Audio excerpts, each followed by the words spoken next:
981 centimeters in feet? First of all, we need to know the value of 1 centimeter in feet. It's always 1 centimeter equals 0.03280839895 feet.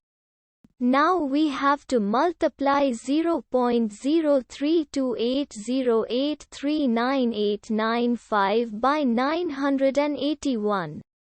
Therefore, 981 centimeters times 0.03280839895 feet equals 32.185039369995 feet.